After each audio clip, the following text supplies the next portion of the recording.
Well, hi again, everybody. Welcome to another episode of 100 Yards of Football. This is our draft prospect show, along with Logan Landers, our producer and engineer, and Vincent Turner, who is our co-host and the founder of 100 Yards of Football. And Vincent, today we're going to talk about a guy who has prospect written all over him, but for a number of different reasons. Not controversial as much as just a couple years ago, he was a quarterback, and now he's moving up the charts as one of more touted wide receivers. He's out of position from what he was originally going to college for, but he's got speed. He goes up and gets those 50-50 balls, and he's one of those guys that might have a chance to end up being a pretty high draft pick and a guy that will be a developmental player, at least at the outset. But we're going to talk today about Nick Nash, the wide receiver out of San Jose State University.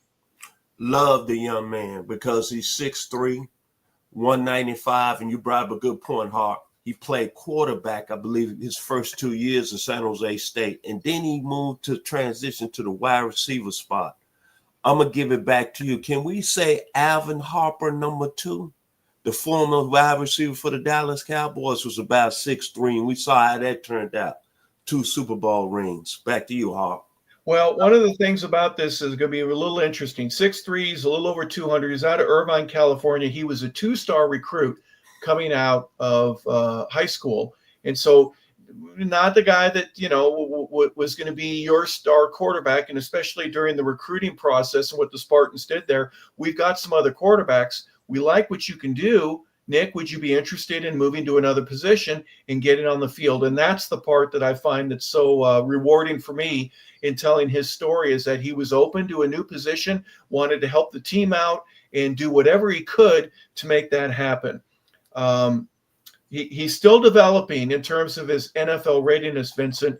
He has the size, he's got the speed, he's an aggressive guy. One of the things that he brings with him is a smart IQ. What I mean by that is because he's played quarterback, he knows how to read defenses. He knows when defenses shift and when they have different guys that are going to create pressure or they're going to drop into the backfield, and he uses that to help get himself open. He finds open spots a little bit quicker than what other receivers are able to do because he recognizes fronts, he anticipates well, and when he guesses right, next thing you know, he's wide open and he's catching the ball. He had 96 receptions this past year, 14 touchdowns for the young man who was not a quarterback just a couple of years ago. When you look at him, you think about this as a man that's got reliable hands, but you just brought up another good point, Harper, is that he played the quarterback position and he knows a little bit of where he needs to be as a wide receiver. And that quarterback, I think, really helped him out as far as him really developing. He came on my radar like early in the year, I think the second game of the season when they played Kennesaw State, local school here in Georgia. Yeah. But look at the stat line, 17 receptions that game, 225 yards, 3 touchdowns, 14 yards a catch. And I started saying, let me put this guy on my radar. And then I started following throughout the season. And he's the guy, as you just mentioned, is rising up the board. And it was another gentleman that was a quarterback in high school.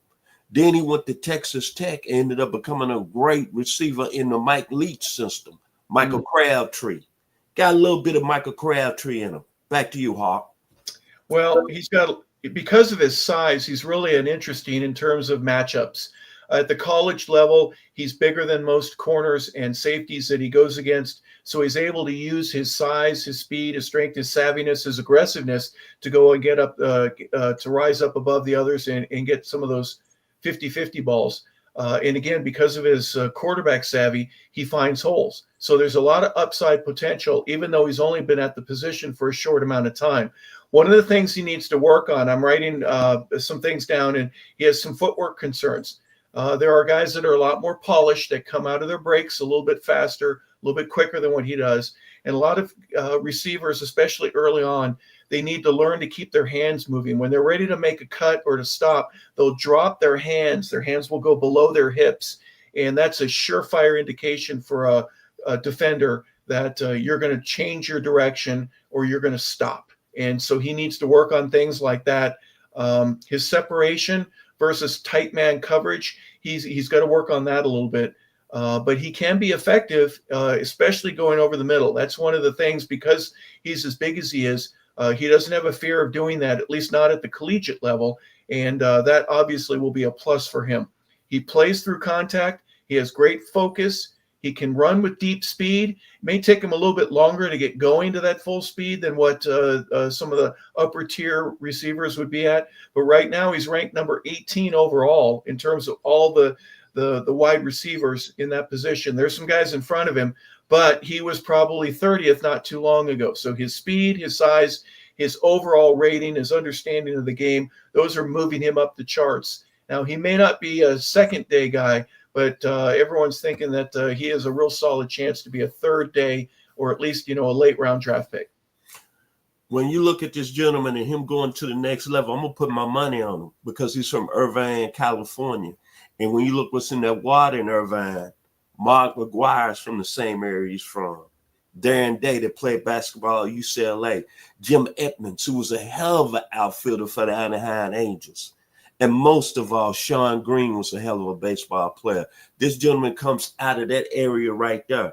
And all we have to say here on 100 Yards of Football is I want to say the eye test. Oregon State last season, 6 receptions, 161 yards, 26 yards a catch.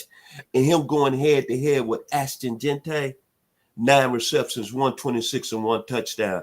This guy right here, I would be really surprised if he don't become a big-time receiver in the National Football League.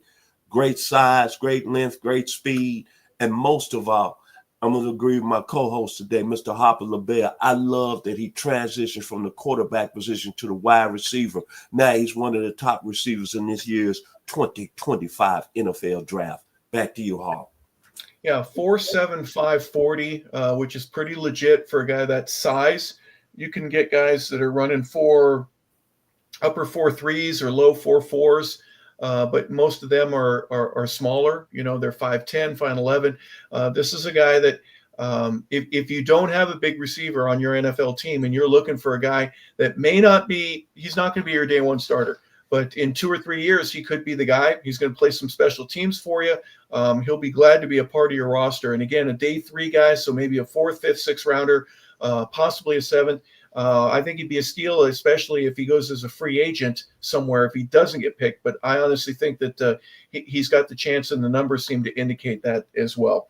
So Nick Nash, again, he's 6'3". He's out of San Jose State University. He's ranked in about the 83rd percentile in terms of his overall score, but he's the 18th best wide receiver, at least right now, in terms of the draft prospects. Final thoughts, sir, Vincent. He's going to make money at the next level. I guarantee it. Quarterback that went to wide receiver, production as a wide receiver, the potential's been untapped. And if he gets into a system, let's say the LA Rams with a coach like Sean McVay, you get hold to him, you better watch out because he's going to be a player at the next level. Back to you, Mr. Harper LeBel. Well, Amari Cooper, Cooper Kupp, and Nick Nash, he's got a name that will definitely, hopefully get him to the next level and do so sooner rather than later. So we appreciate all of Nick's efforts, and we wanted to discuss him a little bit as one of our draft prospects here on the show. We appreciate you being a part of it here today. So for Logan Landers, for Vincent Turner, I'm Harper LeBel saying thank you for tuning in, everybody, to 100 Yards of Football. This is our Draft Prospects show. We hope you have a fantastic rest of your day.